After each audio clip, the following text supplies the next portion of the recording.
Next up, we have Dr. Carrie Gress. Carrie has a doctorate in philosophy from the Catholic University of America, is a faculty member at the Pontifex University. Dr. Gress is a regular blogger at the National Catholic Register and has written for Aletzia, Catholic Vote, Catholic World Report, The Federalist, and The Stream. She's a regular guest on Catholic Answers and is frequently on Ave Maria Radio, EWTN Radio, and Relevant Radio, and has appeared on the BBC, CBC, and EWTN television. Dr. Gress has lived and worked professionally in Washington, D.C., and Rome, Italy, and her work has been translated into 8 languages. She is the author of several books, including The Marian Option, God's Solution to a Civilization in Crisis and a City of Saints, which I believe might be back there, A Pilgrim's Guide to John Paul II's Krakow, that she co-authored with a gentleman by the name of George Wigel. Heard of him before. Her latest book, Marian Consecration for Children, will be released in March. On top of all this, a homeschooling mother of 4, Dr. Gress and her family live in Northern Virginia. Ladies and gentlemen, let's give a warm welcome to Dr. Carrie Gress.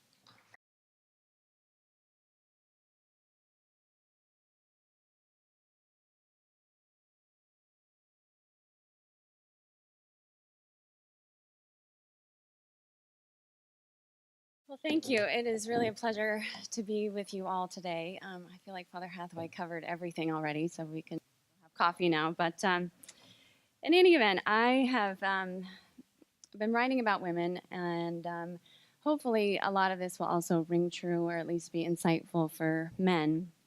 I want to issue one caveat, however.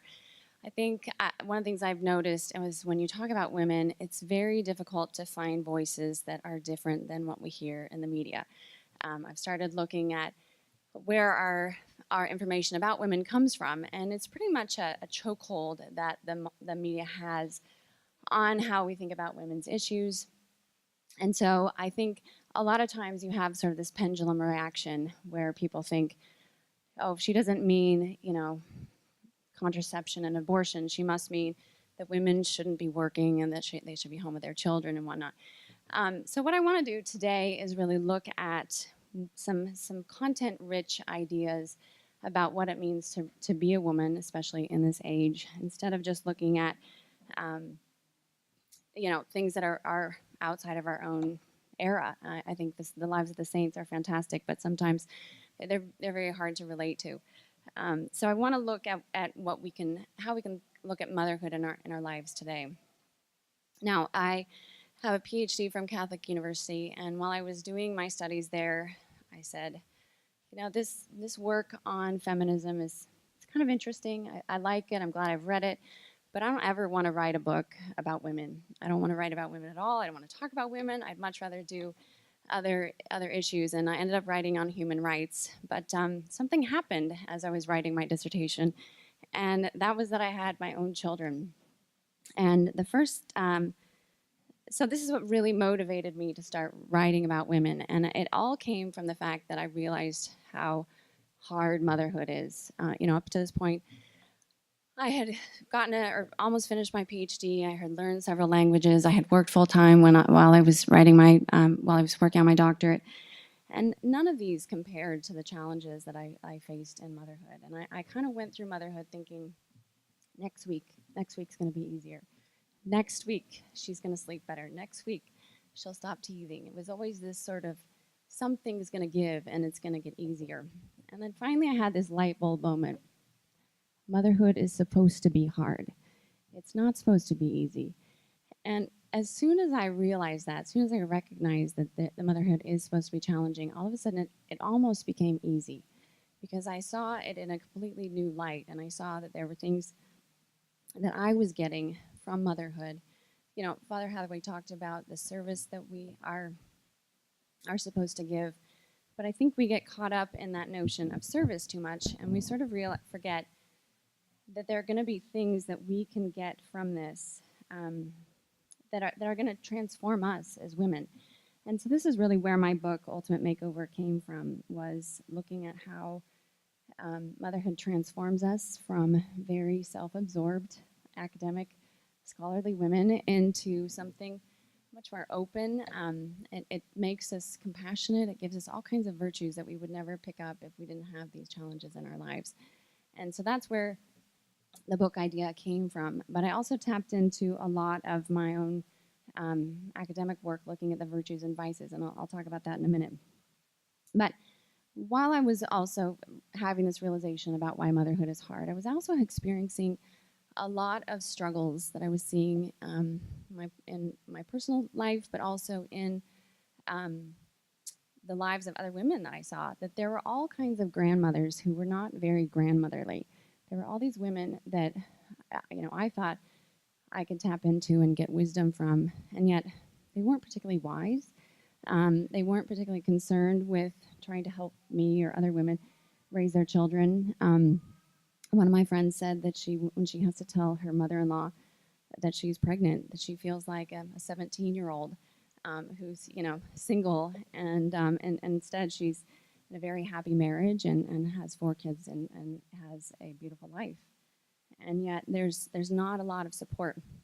So I think on the one hand, yes, we have these incredible resources to raise our children, but societally there's can be all kinds of challenges that we face, especially as your family gets larger. And so I started looking at this and seeing, not only, you can also see this in the news. In fact, I think 2 weeks ago there was a story about a woman who was she's 80 years old, and she was mad that the kids next door were making noise, so she took her shotgun out. She ended up shooting. She didn't shoot anybody. But, the fact that it escalated to that point where she's got a gun because she's mad the kids are noisy, it's a little disturbing. And then you probably also heard about that story of the woman on Delta. There was a Delta flight, this woman flying from, I think, New York City to Syracuse. So not a long flight. It's not like she's going to Europe. And she threw a fit and said, "I'm not sitting next to a baby." And it wasn't even like she was in the same set of seats. It was across an aisle.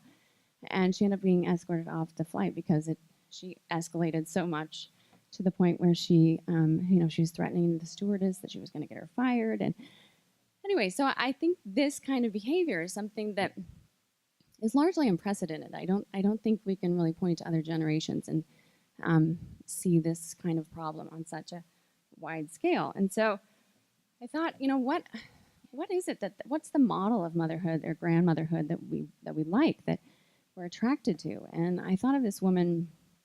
She's passed away now, but her name is Mary Smith, and some of you might know her, might have known her. Some of you might be related to her, actually. But she went by the name of Mamu, and Mamu was this incredible woman. She had 6 kids and a ton of grandchildren and now great-grandchildren, and just had a beautiful home on the Chesapeake Bay that she was always welcoming people to. And when I had a chance to go on a retreat there with her, and I met her, and I was living in Annapolis at the time. So I would go over just for a couple of days just to kind of get my fill of Mamu, because she was just, there was nothing physically. You wouldn't say she was a beautiful woman. She was in her 80s. She was overweight, as you would think a name like Mamu would indicate. And but she was just radiant. I mean, people just wanted to be around her. It wasn't just me. But she had this steady stream of people visiting her and seeking her advice, and even the people that helped her out at her home. You could see that they were getting a lot of wisdom from her, and she was guiding people. And she had this, like I said, this radiance about her. And so what she embodies for me, and it's sort of ironic that her name is Mary Smith, because that could be any woman, is just this idea that we are called to be beautiful. But that beauty doesn't come in the way, it doesn't come through cosmetics. It doesn't come from the way that the media and the world tells us that it comes from. But it comes from this hard work that we do as mothers.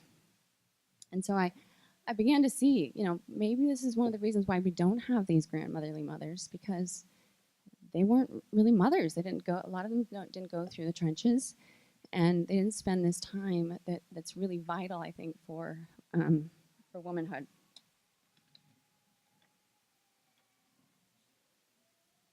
So I want to look at a couple of practical things that we can sort of look at, that we can apply to our own lives in various ways, whatever God is calling us to. But the first thing that we can see that happens with motherhood, of course, is this idea that we're called to cherish, to guard, and preserve. And this comes from Edith Stein. She talks a lot about the distinctions between men and women, and this notion of cherish and guarding and preserving. And Father touched on this already, just the theology of the body, but I love the example of women's arms, how when we stretch our arms out, they're bent so that we can hold a baby better. A man's arms are straight. And, all of these subtle things that we have in our bodies that just help us cherish, guard, and preserve our lives. Now, on the face of it, it doesn't seem like a tall order, but to do this every day, night after night, day after day, through all the trials that come with parenthood, motherhood, with all the juggling, it just takes an incredible amount of character and really virtue. So in my book, Ultimate Makeover, I end up looking at different virtues and vices. And of course, we know virtues are like moral muscles. I compare them to our physical muscles that we can't grow them, we can't become stronger in them if we're not challenged. So if we think we're going to become virtuous without being challenged, it's just not going to happen. And we know that the ancient Greeks really understood virtue as the way to become happy, that they spoke of the virtuous life as the happy life. And the Christian tradition really focused on this for about 1,500 years. And for reasons I won't go into, it was dropped as an important piece of the Christian life. But I think it's being resurrected now. But we know that the virtues also have an opposing vice, that whenever we have a vice, that there's an opposing virtue, that they go hand in hand. So I want to look at just a few of the ones that are definitely developed with motherhood. One of them is, of course, impatience. The vice of impatience gets replaced with the virtue of patience and perseverance. Another one, a vice that I've started calling emotional skunking, is when you walk into a room and you're in a bad mood and suddenly everybody's in a bad mood. That if mama's not happy, ain't nobody happy kind of reality. And so I think this is one of the things that I've had to work on significantly of trying to contain my own emotions. And this is something that's really unpopular in our culture today. We're very emotive, and it's important to express your emotions and have them. Everybody knows how you're feeling all the time. But this is the opposing virtue of this is, of course, meekness. Now, meekness is, people hear the word meekness and they think, wet noodle. And but this is not at all what meekness is. In fact, meekness is really, it requires a significant amount of self-control, because you are the one that's the master of your emotions instead of your emotions mastering you. So you're in a bad mood, you've been rattled by something, rather than going to the dinner table, bitter and angry and frustrated, it's that capacity to be able to maintain that and to put on the face that you want to put on instead of being enslaved to the emotions. Certainly another one is just the common sin, I think, of women, of jealousy and envy. And I think motherhood brings us to that place where we can start understanding humility and trusting God much more in our lives and our daily existence, and instead of constantly comparing ourselves to other women, because we kind of have that isolation, and you just have to dig deeper. I think when you become a mother, that suddenly the things that other people are wearing or doing, there may be that tug, I want to be involved in this, but you also get pulled back to this idea of this is where God has me, and this is what I am called to. So I love to look at the example of Our Lady as far as just the different virtues and vices. One of the example of her at Cana, where she changes the water to wine. We don't hear in scripture that she was gossiping about the family, like, wow, they ran out of water, or ran out of wine. This is really embarrassing. She's not gossiping about them, but she also isn't bragging about her son when he changes the water into wine, which is, I think, something that I would certainly be tempted to do, point to that guy that made that amazing wine. But she doesn't do that. She just silently goes and does what needs to be done without any fanfare. She just sees it and very quietly takes care of the situation and is serving in a very humble and quiet way. Now, the other vice that women have, and we have this in spades, is the capacity to worry. And there's a great book. A priest recommended it to me. He didn't say anything about it. He just said, read this book. And it's called Warriors and Worriers. And I recommend it to everybody. It's sort of the decoder ring of understanding men and women. And it was published by Oxford University Press. I'm not sure how it made it through their politically correct layers of editors because it's not politically correct at all. But this woman goes around and looks at different cultures and talks a lot about just what's common to men and what's common to women. And she makes some incredibly insightful, insightful insights about how much women worry, why we worry, and just why it is such an essential. I wouldn't say it's essential, but it seems to be something that we do so naturally. But again, I think we can look at Our Lady and look at how we don't read in Scripture, Mary heard Simeon's prophecy about the sword being put through her heart and worried for about 3 years. Instead, we hear Mary over and over again. Mary contemplated these things in her heart. Mary contemplated these things in her heart. So we can take that vice of worry and we can transform that into contemplation, where we're really meditating upon different things, thinking, what's God doing in this moment? What am I supposed to learn from this? Where is God in this moment? Instead of, I have this tendency to just think of everything that could go wrong. And it's really defeating because I just end up not acting at all. And instead, when you're looking at, where is God in this situation, it really brings a totally different cast and experience to that day in and day out worries and concerns that women have. So the vices and the virtues all act, of course, as a tapestry. They work together and they strengthen us, and they end up really transforming us. And we can see that if there's a way in which one of the vices is stronger, that we're going to really be weak in that area, and we have to pay attention to that. And the Holy Spirit knows that. And I think you even have to be mindful of, why am I having these same experiences over and over again? Maybe I'm struggling with a colleague or a friend, or in the same way over and over again. And that's the Holy Spirit sort of prompting us, this is something that you need to work on.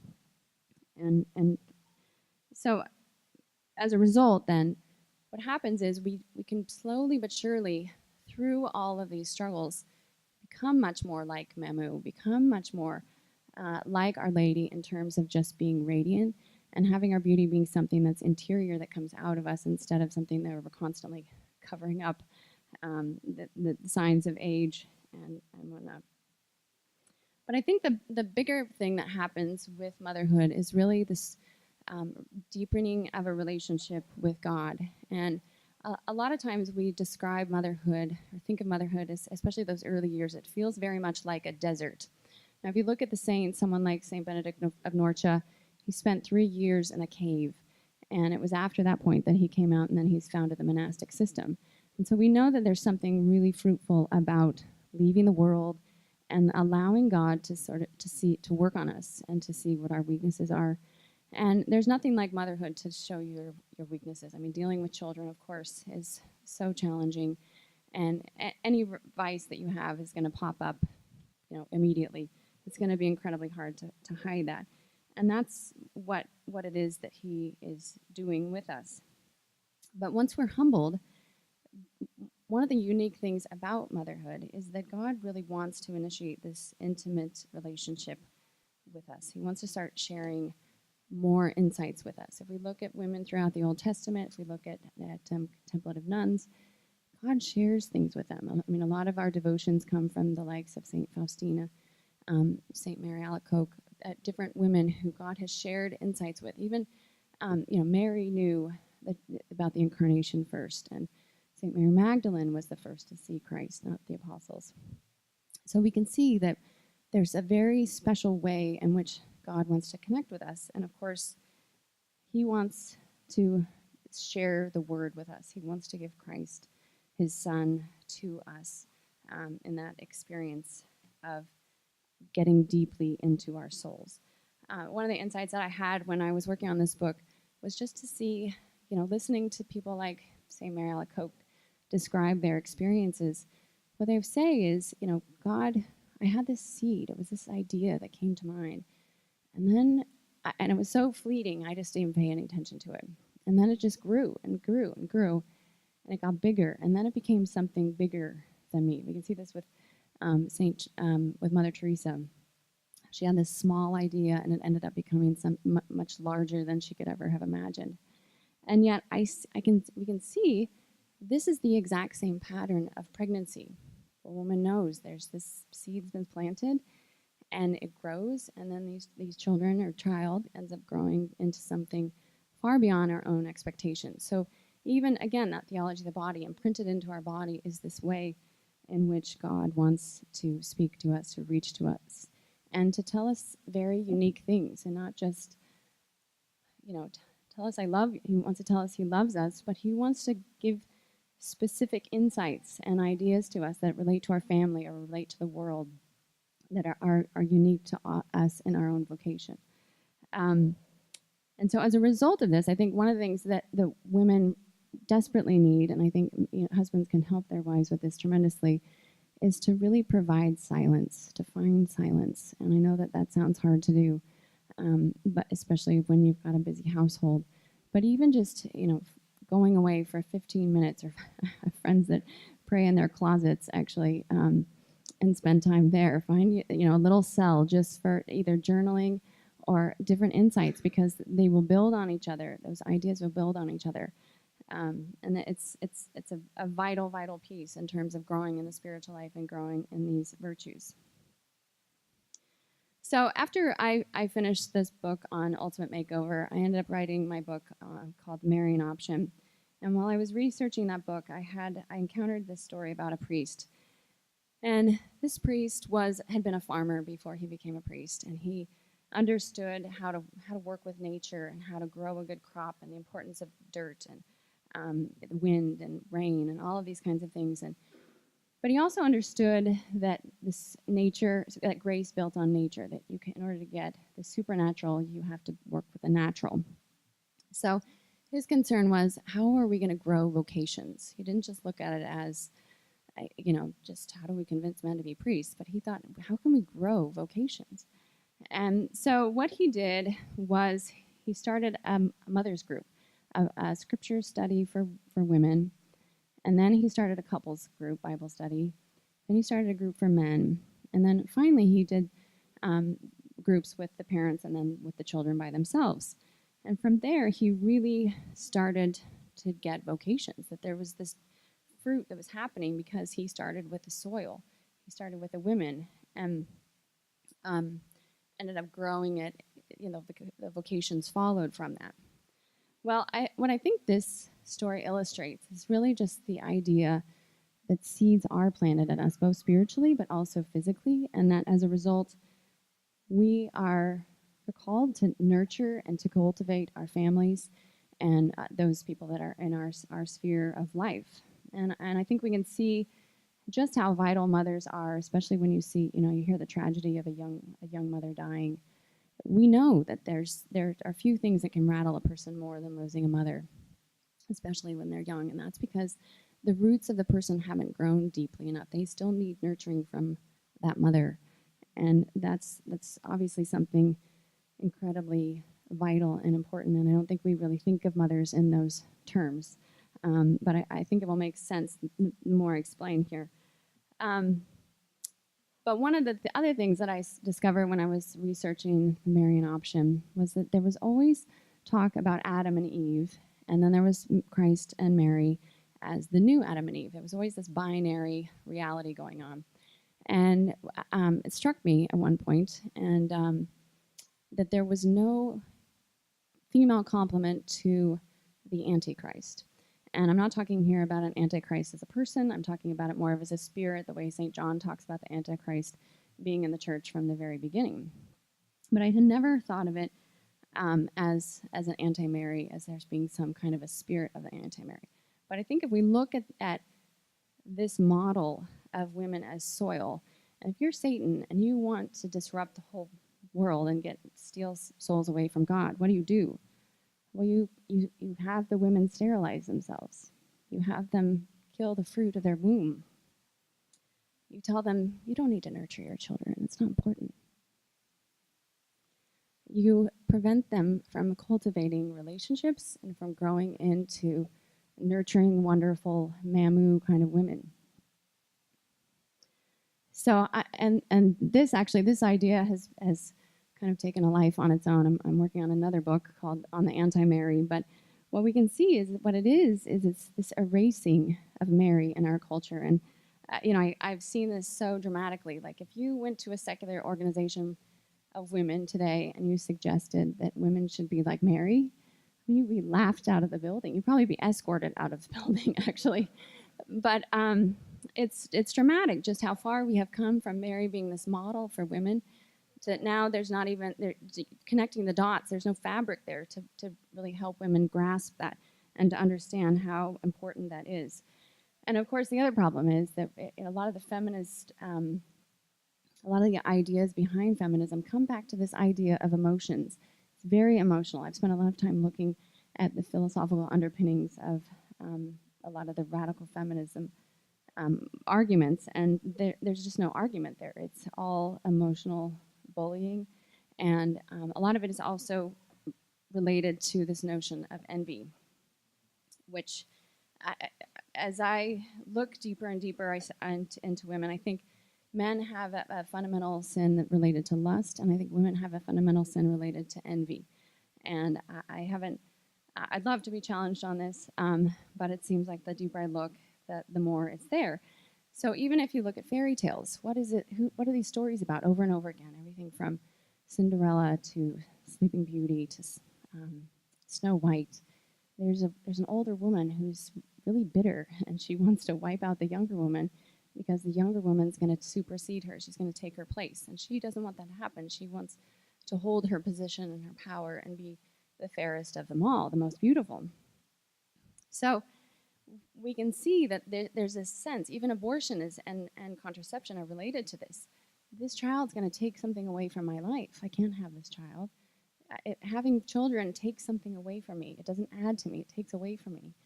And the twist that we see, however, in our own day is that the fairy tale isn't focused on a young woman anymore. It's focused on men. These women are saying, I want to be like men. And they don't want to be like good men. They want to be like bad men. They want to do the things that bad men are doing. And so as a result, I think this is one of the reasons why men are so confused in this day and age, because they're trying to erase what good men do, and they're trying to become much more like men. I mean, even Gloria Steinem talked about this. She has a new book, or a book that came out, I guess, 2 years ago. And she spoke very directly about the real goal is a genderless society. And this is our effort, and we just want to, men need to become more like women. And I'm sure Ashley's going to talk more about that, but I think that there's a lot to this idea of envy animating our culture and animating what is driving women in our culture. And of course we know you can't animate a culture with envy. You can't animate a culture with vice. There's nothing there to build on. And so this is why we have so many unhappy women today. I think if you look at all the metrics of happiness in women, they will all indicate that women are incredibly unhappy, from obesity rates, suicide rates, depression, substance abuse. There's just not a lot of evidence that this kind of feminism is leading to the happiness that it keeps telling us it's supposed to lead to. So the last point I just want to make is I want to leave some time for question and answers. But there's a new book that just came out. I just read it a few weeks ago called The Culture Code. And, it's always nice when you have worked on an idea and then it's sort of confirmed in a secular book. But this book is written by Daniel Coyle, who's written, I think, The Talent Code is what it was called. It's a New York Times bestseller. But in it, he looks at different cultures and what it is that makes them work. And he looks at Google, he looks at Pixar, he looks at the Navy SEALs, he looks at the San Antonio Spurs, just a whole array of different cultures. And he says that these cultures, he found them, many of them so infectious that he just didn't even want to leave. He just wanted to keep researching them because he was so motivated and inspired by their work. But he said what these things have in common is just really that there is a sense of belonging and connection between the employees. The people also, second, they realize that they're part of a bigger story. And third, there's this safety in that people can express themselves and really be who they are. There's this very safe feeling that they all have. Well, what does that sound like? It sounds like a family. And it sounds like what the family is supposed to be doing. So it's actually kind of laughable if you think about it. Like, wow, he just discovered the family in a culture. Even right down to things like Google. People that work at Google call themselves Googlers, and people at Yahoo call themselves Yahoos. Well, what's the church been doing? It's been calling itself the Benedictines and the Augustinians and the Dominicans for centuries. We use the monikers father, mother, brother, sister in the church. And so I think the one takeaway from me was which coworker would you rather work with, Memu or, one of these anti-Mary or Gloria Steinem? Hands down, it's not hard to think about which woman you would much rather be around. And so I think it's exciting to look at how the secular research is also showing these are fundamental things. A lot of these things are in our hearts, and we just have to sort of uncover them and allow them to take hold and take root in our society, and that they come naturally to us for a reason, and they're good. That we don't have to constantly feel like we have to live up to the, be assertive, be fierce, be ambitious, but in fact that there are some incredible things that we can get, even looking at Galatians, talking about the fruits: love, joy, peace, patience, kindness, goodness, faithfulness, gentleness, and self-control. So I will close with the thought that the next time that you're wiping bottoms and wiping noses and up in the middle of the night with throwing up children, just keep in mind that this is all, it's going to do amazing things for your children, it's going to do amazing things for you, and it's going to have incredible ripples throughout the culture. So it's all worth it. Thank you.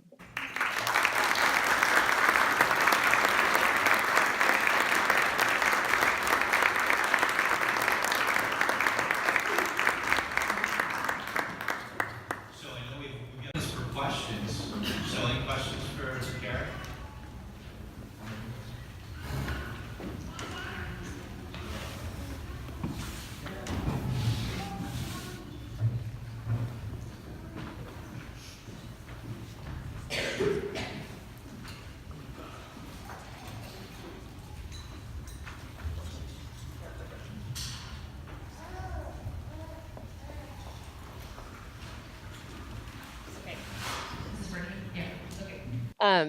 So I just wanted to ask, you mentioned that you looked around at women in society and had a hard time finding support among other women. What can we as women do to be supportive to each other as we're going through this stage in our lives? Thank you for asking that question. It's a fantastic question. There's a lot of research. There was a show in Australia done a couple weeks ago talking about how 80% of women don't want to work for another woman. I've seen other places it's 40%, more conservative number. That's pretty striking. So what is it that women are doing that makes it so we don't want to work with each other? And I think it is because we haven't recognized, we haven't had it pointed out to us, this notion of envy. And that's something that we need to be mindful of and recognize, this person who's behind me coming up in the ranks isn't going to take my place. She's got a different set of gifts. How can I help her? How can I mentor her? And so I think that there is a real absence of women being mindful of mentoring each other. One of the other interesting things is one of the statistics in that book, Warrior versus Warriors, was that women won't help other women unless there's a benefit to them. And again, I think this is something that we're just not necessarily mindful of. But if there is a benefit, then we'll help. So I think, it comes down to that idea of, right. And the other thing I think is women don't really think, well, what can I offer that person? Like, we almost think we don't have the experience, or maybe we can't even be helpful, but we all know how amazing it is just to have somebody listen to us or ask us questions and start probing and trying to help us find the answers to something. And so I think even those simple, very simple things of listening to someone and trying to help them figure out their way, either based on your own experience or even directing them to people that might be able to help them better, is an important thing, and not to close ourselves off to that opportunity when women do cross our paths that are looking for help. And I think women have had throughout history this incredible capacity for charity. I mean, we know this through just history speaks of it all the time. And that's, again, that flip of that, the vice of envy being turned into charity, and that capacity to really help others around us in whatever they need.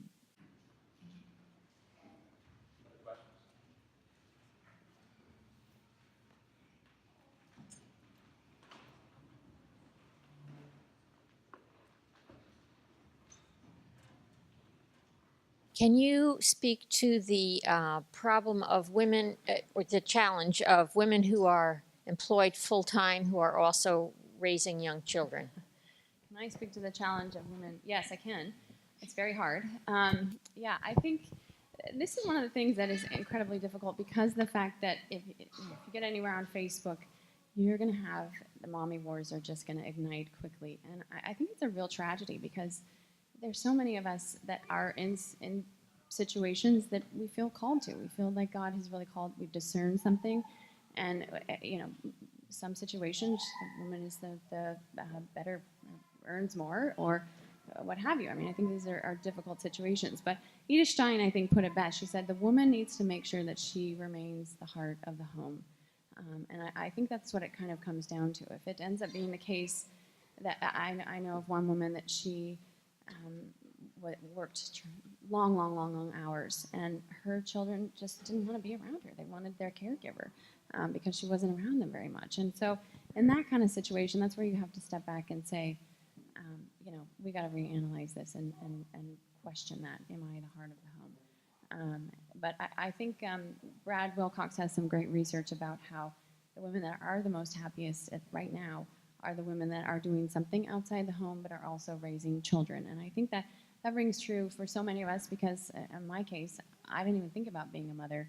I mean, it was something in the back of my mind, but I certainly wasn't training for it. I mean, I was training, I had a career, I had an education. None of that involved cooking, laundry, childcare. It was all. So to go from 34 years of doing one thing and then all of a sudden changing tracks dramatically, I needed to find some kind of an outlet, and that's when I started writing. Once I finished my PhD, that's when I started writing books because I just needed some mental activity, after having this life of a mind, then to go to, Barney. This was a hard transition. So anyway. There was another question back.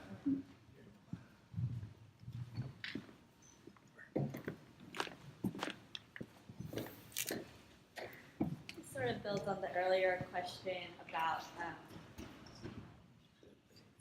reaching out to women. I think one of the challenges that I found also, like growing up in a culture where I was told to get out and get a job, is I'm not very good at asking for help when I need it, but I feel like in learning to ask for help, we also encourage that community of women to support us. And how can we be more mindful of asking for help, or how do we overcome the pride or envy that prevents us from asking for that? Yeah, well, I would ask you, how did you do it? I mean, I think that's a great example. Was there something that you did that you realized, how do I ask for help, or was it just, yeah, I can imagine. Yeah, I think that's a great question, because one of the things that we're also told is, make sure you look really put together and you've got it all put together. But, it's really hard when you probably haven't slept well, you're tired, hormone, all of these things are working against us in many ways.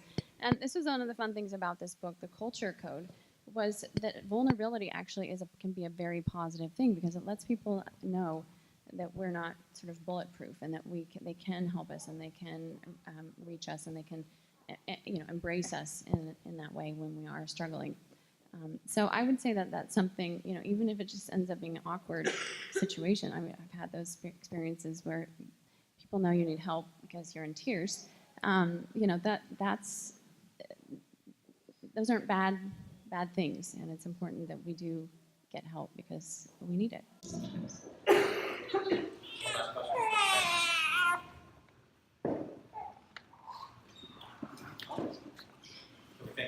Carrie,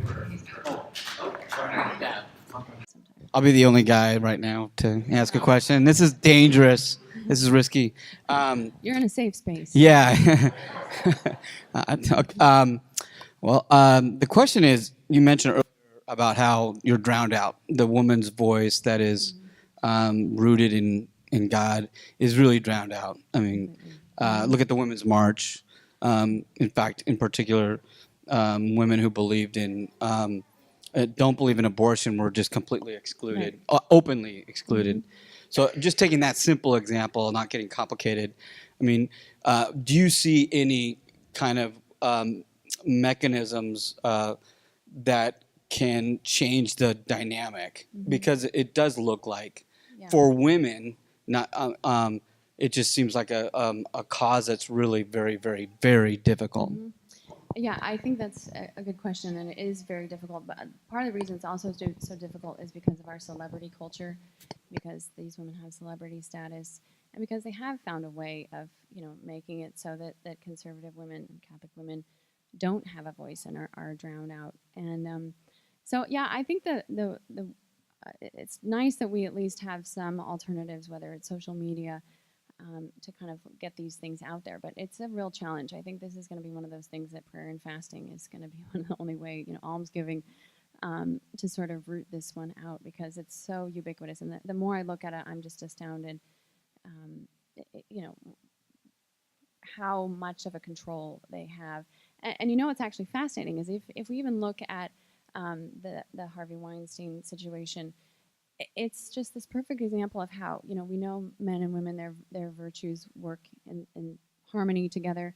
Well, our vices also work together, because you have this man who's got the lust, and you have all these women who are enabling him, like, well, we won't tell her, I had to go through this, or I don't want to be blackballed, or who knows. But instead, the vices actually destroy us together. So you can see how they work in tandem, and Satan knows how to keep things silent, or use these vices in a way that's actually efficacious. So anyway, I don't mean to sound like I don't have a hopeful answer, but I don't really have a hopeful answer for this one. I think it's just going to be the case that we need to just keep saying what we're saying. And eventually, I think the biggest thing that seems to be compelling is if you can point out to women how unhappy they are.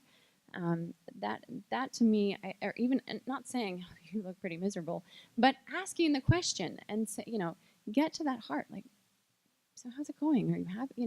Getting to the nuts and bolts of their life and making them realize, like, you don't have to live this way, that there's a better way to live. And I think that's the joy of this book, The Culture Code, is recognizing that our faith should be infectious. People should want to be following our faith if we are living it right. People should be flocking to it. And so I think that that's another important piece that we can do on an everyday level. Basic things like look at the person that you're shaking hands with during the sign of peace.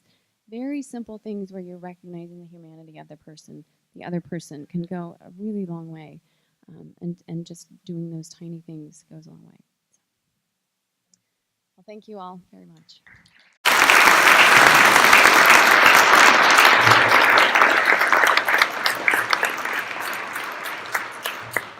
Carrie, thank you so much.